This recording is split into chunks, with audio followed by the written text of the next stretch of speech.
Like, even though there's nothing, like, it's still important to show that, because people were told that there was a war zone out there. It's like World War II, etc., etc., etc., and none of that was the case. If anything, the biggest agitators were when the federal government would come out, and then certain MAGA, not all of them. I can't say all of them were. Some of them were chill, and they even did interviews. Like I said, I won't lie. They did interviews and talked and shared their opinion. I don't agree with it at all, but that doesn't matter. I'm not there to debate anybody. I'm there to share what's going on, okay, and what the hell is happening out there. But a couple of those people out there that were in MAGA, pro-ICE or whatever, were agitating protesters. And you can't. And they call themselves journalists or whatever. That's no, full stop.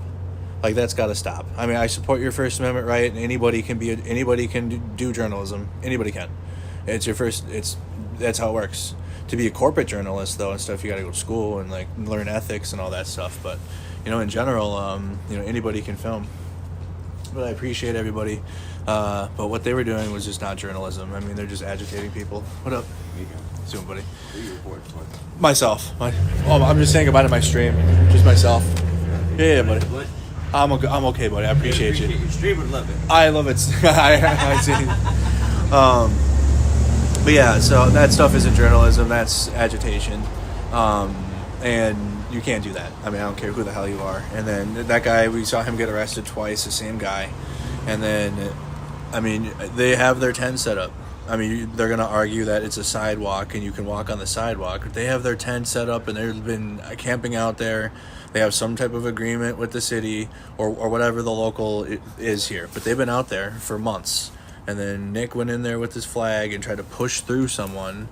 And you can't do that. And then to claim that you're a journalist is a joke. But yeah, I mean, and it sucks. And the standard is so fucked. The standard is so low.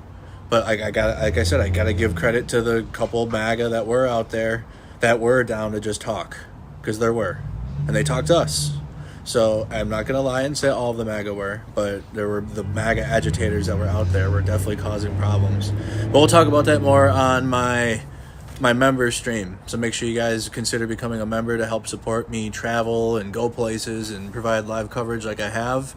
And like I said, no matter how I feel, I'll be honest with what's going on out here. If it was a war zone, if there were drones coming in, if there were air raid alarms going off, if civilian buildings were getting hit, if Portlanders had to take shelter, Oregonians were like fleeing the state to get out of here, because if any of that was happening, I promise you I would tell you.